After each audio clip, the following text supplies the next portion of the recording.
Hey, what's up? Hello, guys. This is bethfaceplays, and we are back with Buried an Interactive Story. We just finished chapter 1 yesterday, and what is this? Okay.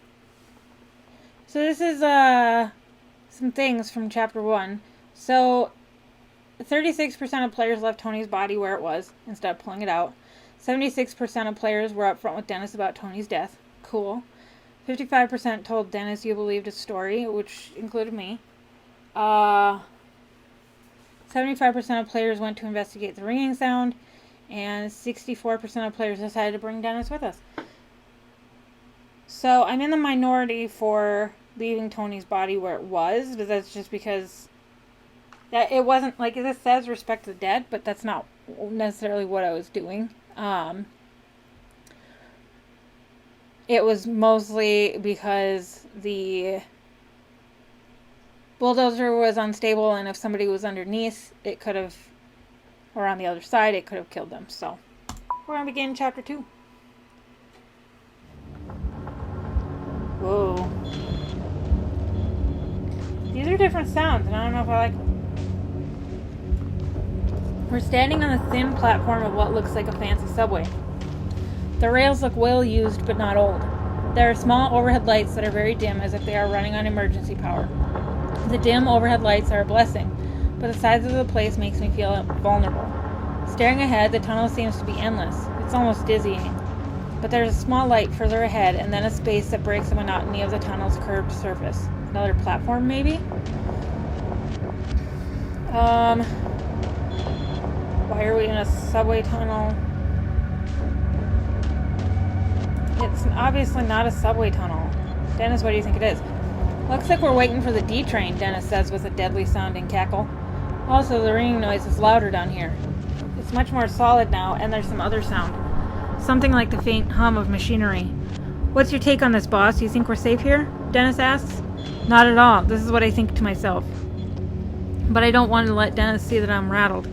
While he seems to be limping along much better than when we first stumbled into this place, he's still in rough shape.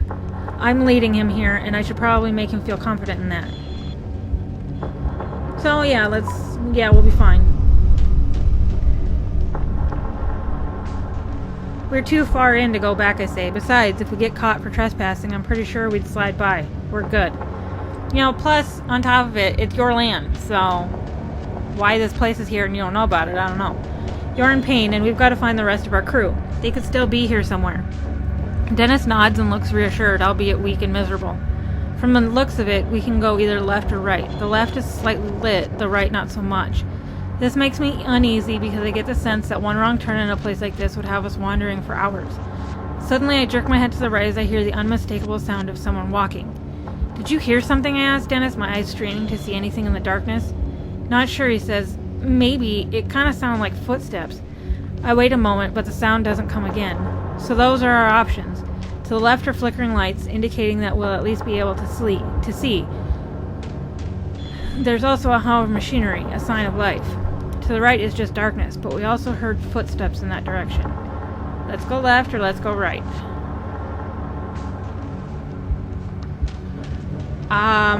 Flickering lights and machinery also probably indicate more people rather than one random person.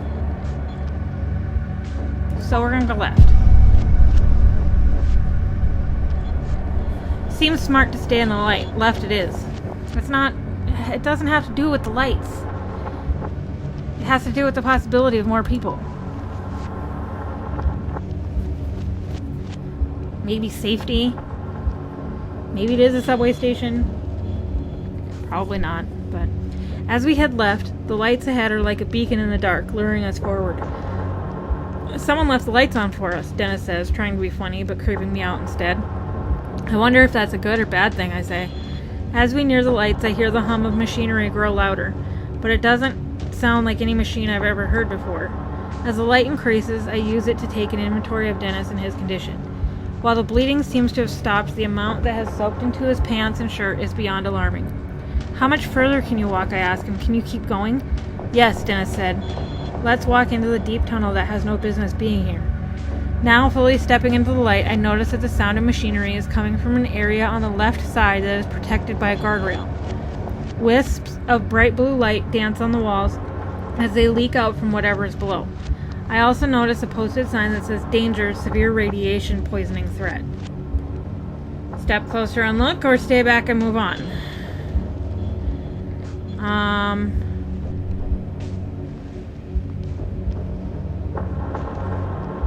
Wisp of blue light dance on the walls. We're gonna stay back and move on. We don't need to die. Click. Dennis, I don't think we should get near whatever is down there, I say. Dennis studies the blue light a bit longer and then nods. He's hurting enough as it is. I don't think we need to add radiation poisoning to his list of ailments. Or mine. Or mine, for that matter. We step away and take off down the tunnel again. As I start walking, I notice another structure coming into view up ahead.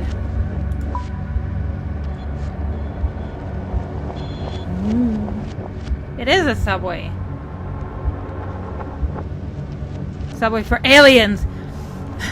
As we head further into the tunnel, we reach another platform. There's light coming from the platform, but like the overhead lights, they are dim, red emergency lights. I start to wonder if the explosion at the logging site caused a power outage in this place. Whatever this place is. The ringing noise that I originally thought was in my head is getting louder. I'm starting to think it's some sort of alarm. When we come to the large open area ahead in the tunnel, it further resembles a subway station. As much as I try to ignore the reality, it's undeniable. We have stumbled into some sort of high-tech transportation system that is buried beneath the forests of Kentucky. It makes absolutely no sense and creates an entirely new sort of fear as to what the hell we walked into. I notice that Dennis seems confident, though.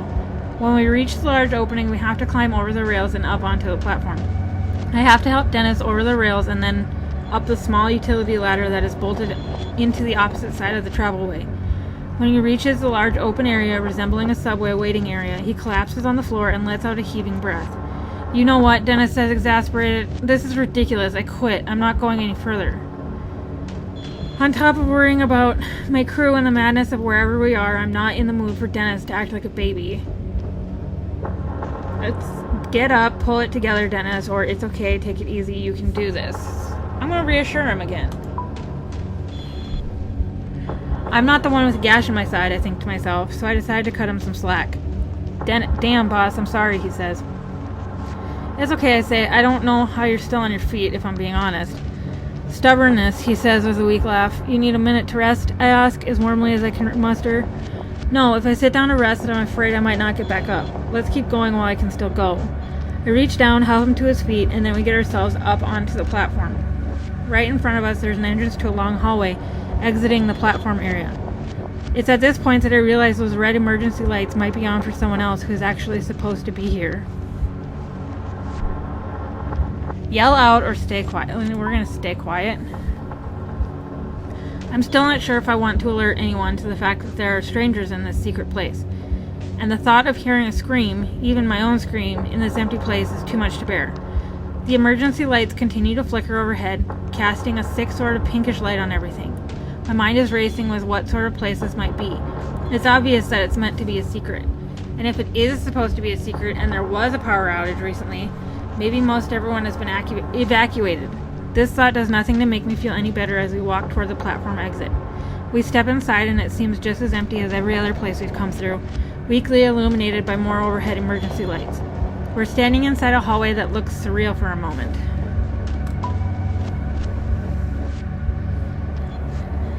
And then the aliens popped out and killed you. Wah! The hallway reminds me of a hospital wing, but there's something not quite right about it. It's the first clean and tidy area I've seen since coming into In the Woods. It looks like it was recently in use despite the dim emergency lights overhead. There are chairs against the walls and the floor looks well cleaned, as do the walls. The ringing noise is definitely coming from here, and a small flashing red light along the ceiling seems to flash along with it. That ringing noise is an alarm, I say, if only to confirm my own thought. But for what? Dennis asks. And then he asks a question that has been in my mind since I found the little building in the woods. What the hell is this place? We exchange a look that speaks volumes. We reach the end of the hallway and hear a sound like a large metallic grinding. This is followed by a clicking noise and then the unmistakable noise of a generator kicking on. Generators aren't always bad, so... And there must be a person there. And that means light! Yay! Without warning, the facility jolts to life. The red glow of the emergency lights is suddenly replaced by bright white fluorescent ones. That mechanical hum is oddly comforting. Somehow, the power being back on urges us on. It's then that I notice the ringing noise has stopped. So it had been an alarm. But for what? Just the power failure? We head down the hallway, the electric hum of the lights sounding eerie overhead.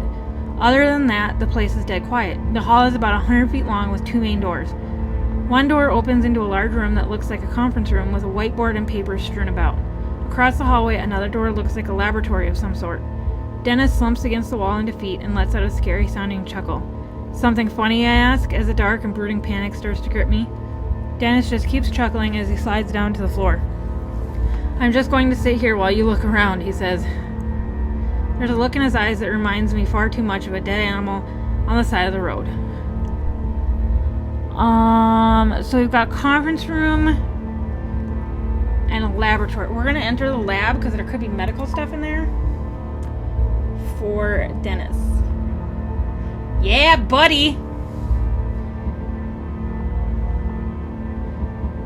Walking inside, I see small vials and glass containers held on a clear glass case. Everything is either glass or silver, and I instantly feel like I am dirtying the place up. I notice several test tubes and glass cases, as well as some sort of tube system that seems to have a clear fluid trapped inside it. In the back corner, I find a laptop in a screensaver mode. Let's look at the laptop.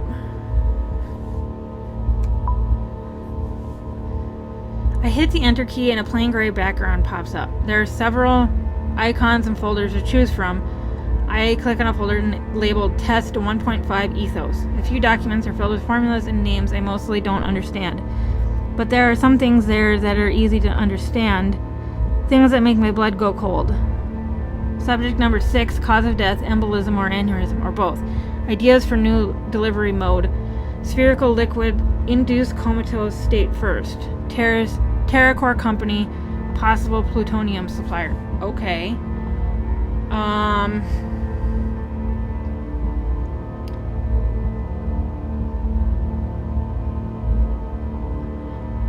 Because they have a possible plutonium supplier, I'm going to skip the let's look at them.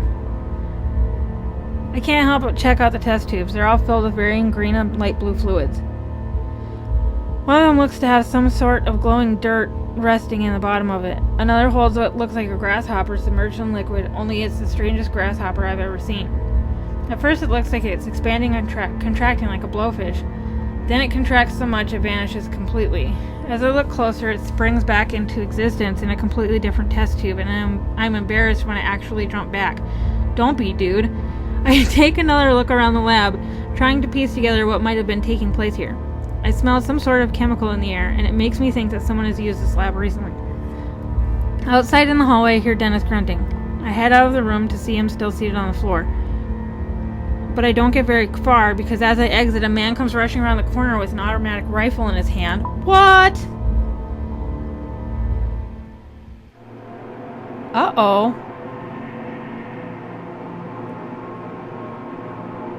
It's hard to look beyond his rifle, but the man carrying it is young with messy, dark hair.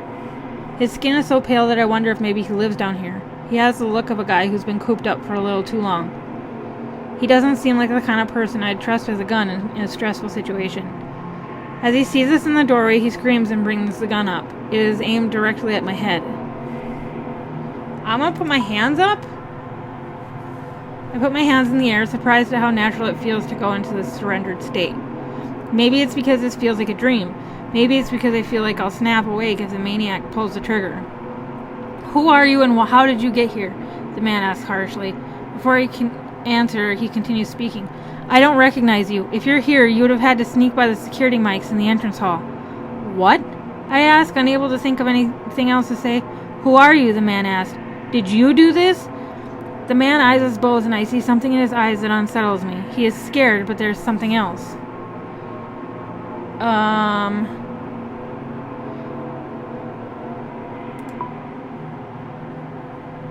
His eyes look distant for a minute and then he says, "Bullshit." But for some reason I am pretty sure he knows I'm telling the truth. "Someone knocked the power out," the man says. "It's back on now, but if it was out long enough, well, we're in a heap of trouble." "Was it you? Who sent you?" "Look, we don't know what you're talking about," Dennis says. "Something happened out in the woods." "Are you alone, or are there others with you?" the armed man asks, thrusting the gun in my face. How the hell did we get in this situation, I think to myself. If only I'd left that damned ringing noise alone, we wouldn't be here. I'm not really sure if we want to give this guy information yet. We don't know anything about him. Then again, he might have answers.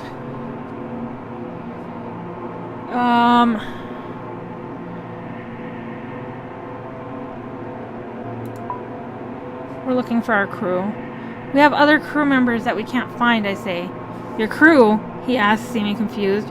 If this man thinks that we're nuts, there's no telling what he might do. The fact that he looks a little crazy himself makes the situation even hairier. "But how'd you get in here?" the man asks. I point down the hall towards the subway. "We came in that way. The doors weren't locked." His expression calms a bit, but I am still very aware of the gun that is leveled less than a foot away from my face. I'm not going to grab his gun because then he'll shoot. "The only way I'm putting this rifle down is after I've blown your brains out," the man says. With that, he uses the muzzle of the gun to flip my hard hat onto the floor. It's a childish move, a playground tactic at best, but it's insufficient to show me that he knows he's in control now. He then levels the rifle at Dennis, and I can only assume it's because his wounds make him appear to be the weaker of us. The man takes a shaky step forward. Dennis looks back and forth between the barrel of the gun and me, his eyes pleading for help. I'm going to step between Dennis and the gun. Before I'm fully aware of what I'm doing, I step out in front of Dennis. The barrel of the rifle is nearly touching my chest now. Both Dennis and the man seem a little confused at my action, and I do my best to swallow down my fear. "I don't know what's going on here," I say, "but we are here by mistake."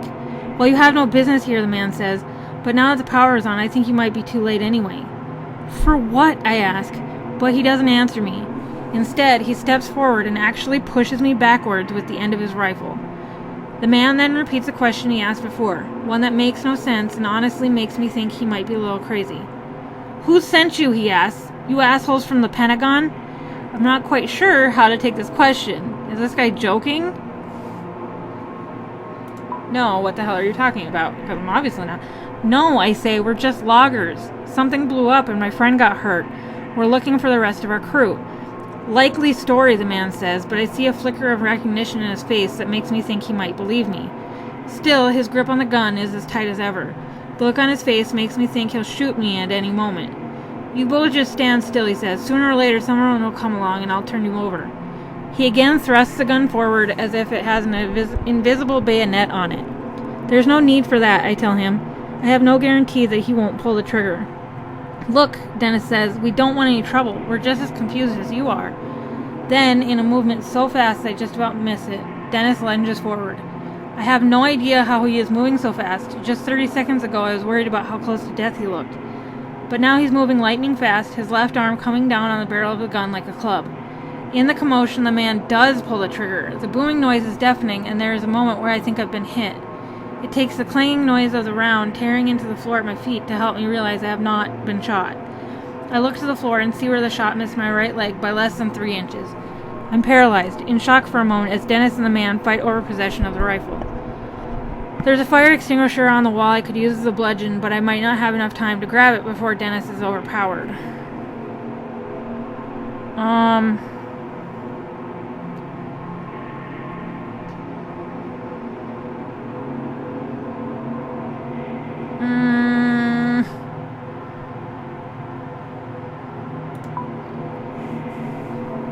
Dennis has the man pinned to the floor but isn't strong enough to keep him down. As I fall to the floor to help, the barrel of the rifle swings right in front of my face, a reminder of how close I had come to being shot. On my knees now, I deliver a hard, stiff punch to the man's face.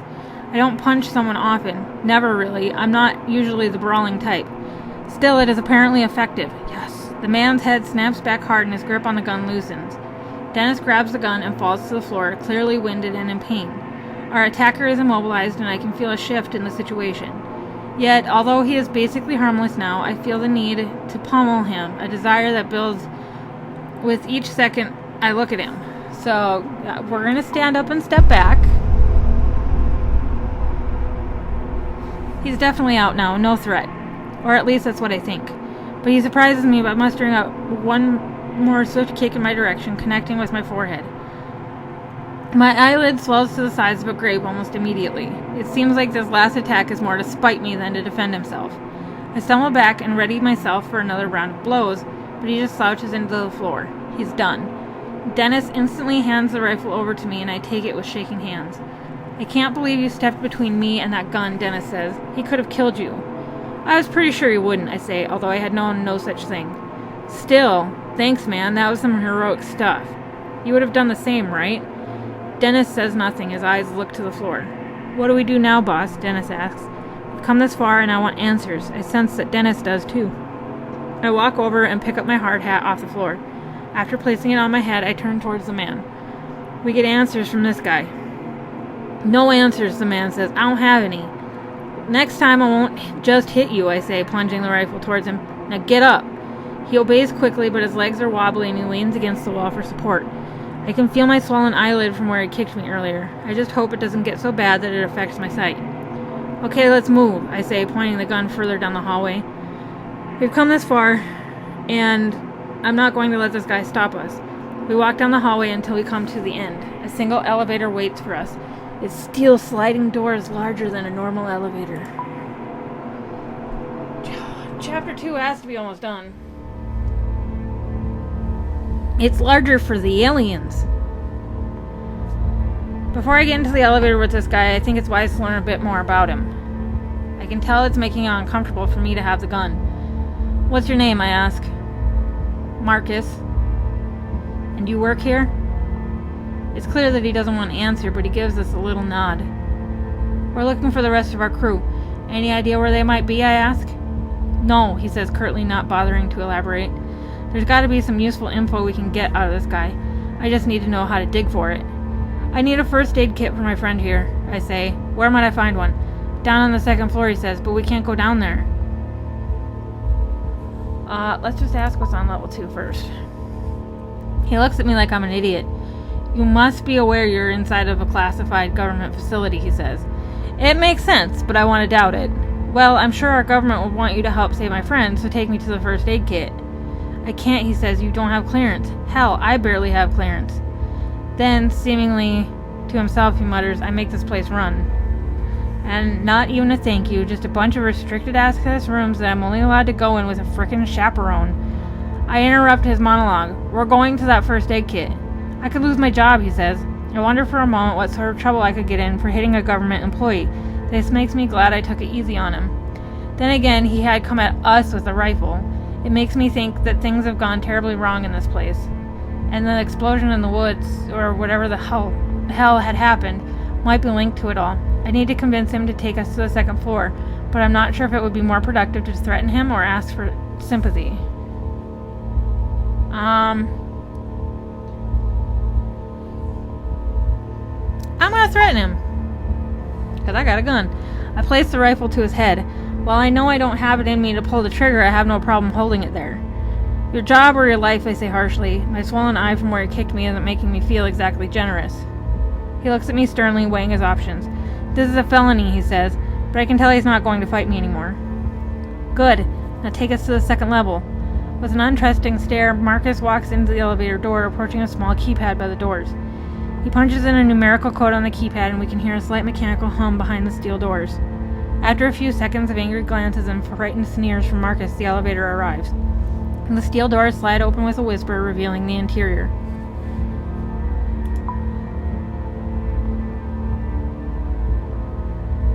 Weep. Level 2.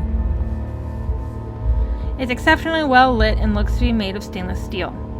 I half expect the thing to take off at the speed of light. There's another small keypad on the front of the right panel by the door with the options for 3 sub-level floors. Looks like this elevator doesn't go to the surface. So after we get a first aid kit for Dennis, how do we get out of here, I ask. We can't leave. Once the power came back on, the whole place was put on lockdown. What? I shout. Can't you override it?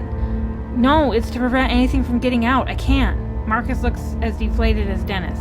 We can't get out. We're stuck here. Dennis leans into the corner and almost falls onto the floor. The struggle for the rifle took a lot out of him. I can see that much in his face. Slowly, we start to move down. The hum and grind of the car's motors fill the space. What can you do? Or so we are stuck here forever. What can you do? Marcus bristles at the question, but I think it's fair. I mean, he's not allowed to unlock the doors or even get medical supplies. Why keep a guy around who can't even grab a Band-Aid without permission? Without me, nothing would get done here, Marcus answers me. These people think they're so brilliant, but some of them can barely turn their computers on without help.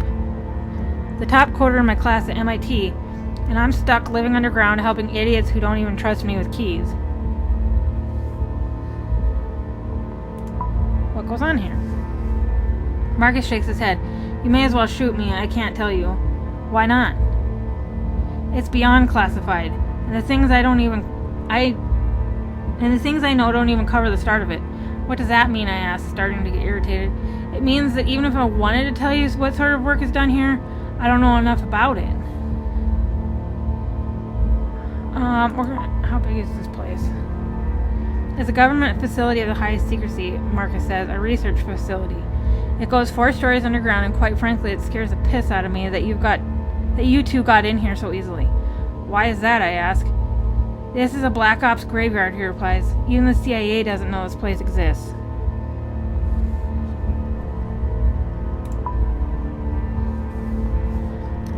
So what's your job? I handle the IT work and make sure the databases are up and running. It's a 24/7 job. I haven't seen sunlight in almost a year. I wonder what staying in a place like this for that long would do to someone's mind. I was recruited, he continues, because of the workload. No one else wants this job, but I really don't mind being by myself. No family. Plus the IT. It's some crazy shit. Crazy how, I ask. This place generates over 100 terabytes of data per day, he answers, getting the slightest bit excited before his face falls again. What knocked the lights out? Seems like some sort of power outage, Marcus says. That's all I know. There was an outage, and then what? Dennis asks weakly. Then things got weird. Things got bad. Bad how, I ask. The whole place seemed to shake when the lights went out. I was checking the monitors when it happened, and everything went dead. It took no more than a minute or so before I started hearing the screams. People were being killed by something. I tried getting the security cameras going again, but they only lasted for a little bit on my backup systems.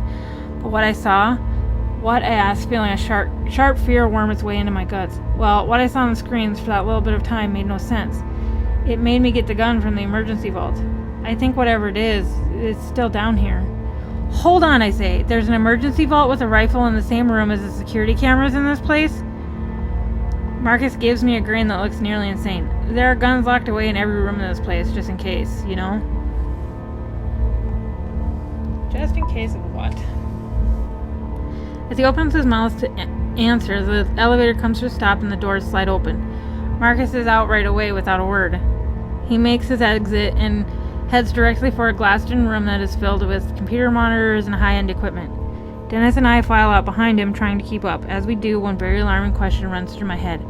What the hell kind of government facility keeps loaded guns in emergency vaults in every single room? End of chapter 2. So let's see our stats for chapter 2.